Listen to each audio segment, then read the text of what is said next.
And right now, it's more important than ever. So every week I write this memo that tries to shed some light on what's happening in DC and how it affects all of us all across the country.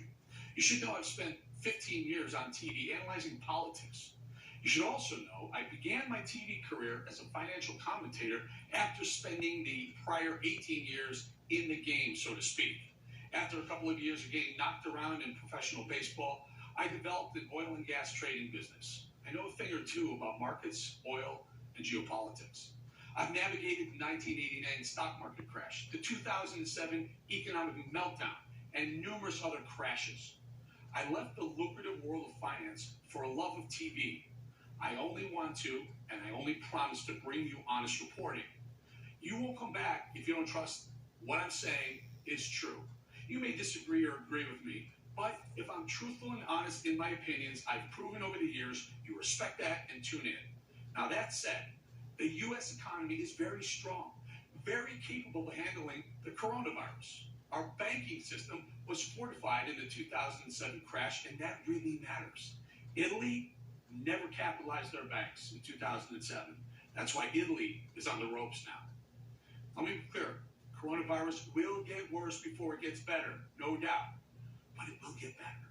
It may take weeks, it may take months, but we will come out of this.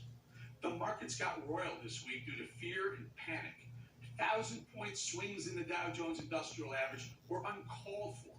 The market swung wildly because Wall Street traders panicked because they watched too much cable news. Cable news viewership thrives on crisis. Therefore, hyperbolic commentary draws eyeballs. It scares the bejesus out of people and sells ads. There are two forces that cause volatility in markets: greed and fear. When the two forces are in combat with each other, wild swings in markets are commonplace.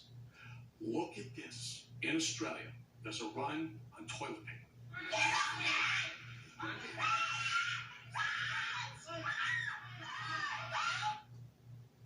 Not baby food or bottled water, toilet paper. Another phenomenon which arises from fear is blame. There are some out in the public eye blaming President Trump for the coronavirus. This is ludicrous. President Trump didn't cause the spread of the virus, quite the opposite. Trump called for a travel ban to China earlier than any previous president has done so while facing pandemics. This MSNBC journalist goes so far as to play the race card over people calling the virus Wuhan flu. The virus is traced to the Wuhan province in China. Now, what the heck is wrong with calling it Wuhan flu? Look, folks, cable news is feeding the panic, but that's what they do.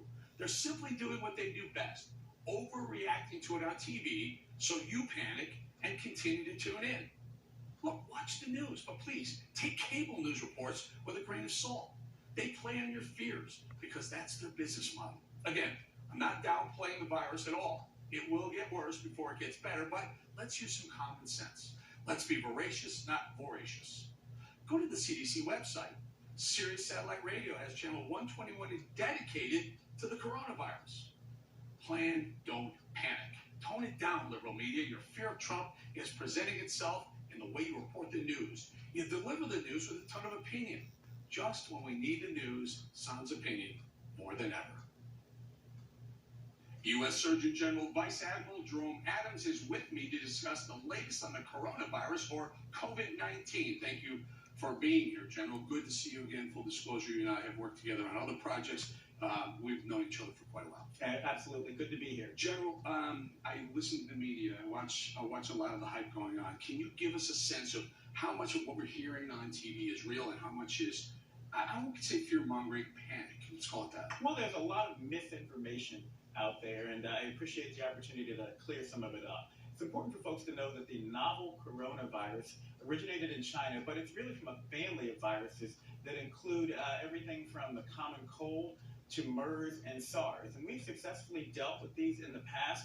We will successfully deal with this if we can help people understand the facts and not overreact. So understand that a little bit. So, and there are a lot of things I want to get to, so bear with us. There's a lot of interest in this topic.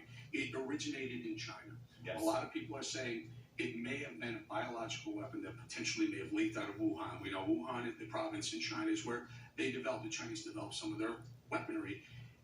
Is it unreasonable to think that this possibly could be a man-made disaster accident? Well, what I would say is I've talked to Tony Fauci, I've talked to Robert Redfield, I've talked to the top virologists in the world, and everyone believes that this is following the same pattern as MERS, as SARS, as other viruses that have gone from animals to humans, and that there is absolutely no proof out there, no evidence, nothing to suggest that there was anything nefarious going on here. This is just what happens sometimes, and we've seen it happen before. All right, let's talk about some things that are going on in America right now. Quarantine. New Rochelle, New York has now decided to put a perimeter around their city.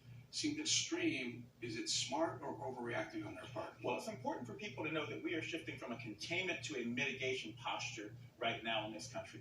Containment means we know where the cases are coming from. We want to keep them out. And that's why the administration had really strong travel restrictions back and forth to China, because we knew the majority of the cases were coming from there.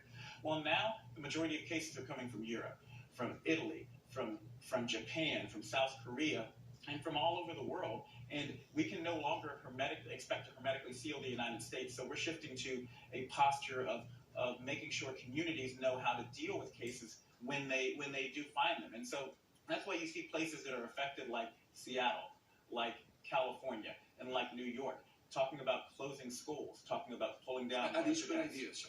These are actually tried and true public health ideas. But again, we need to apply them strategically.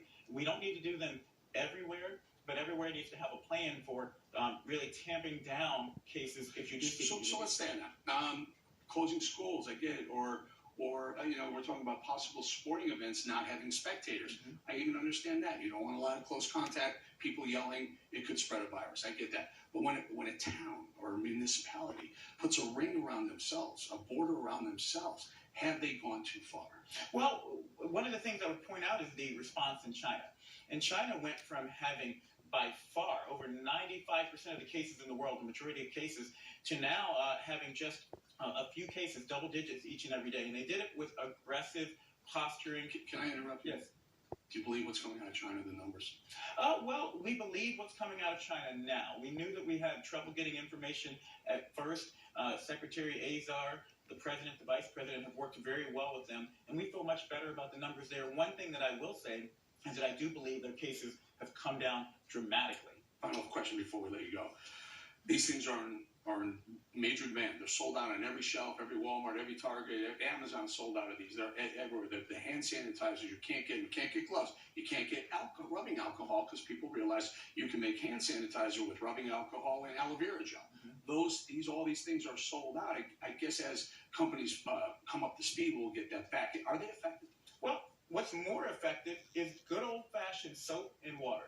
And that's why I tell people, make sure you wash your hands for 20 seconds, soap and water. Yes, having hand sanitizer is a good plan B, but just go in the bathroom and wash your hands. The most effective thing we can do to prevent coronavirus. And really quickly, I would tell people, know your risk. If you have chronic medical illnesses and you're older, then you definitely should be taking precautions. Know your circumstances. Don't go into a crowded situation if you're at risk. And then go to coronavirus.gov for tips on how you can stay safe. One more quick question, Doctor. There's so much going on. You know, the elderly, the nursing homes. We've been told by the administration and others and doctors to stay away from them. That's concerning. That scares people. I think that's part of the fear and the panic. To think that you can't see a loved one because you may bring them corona or they may give it to you, a virus that could kill you. Well, also because it's a bad flu season. You could bring them flu. That's a great point. That's a great point. It's probably not advisable to do it during a regular flu season, not just a coronavirus outbreak. Exactly. And we're really leaning into working with the nursing home industry to make sure healthcare practices, infection control practices are top-notch.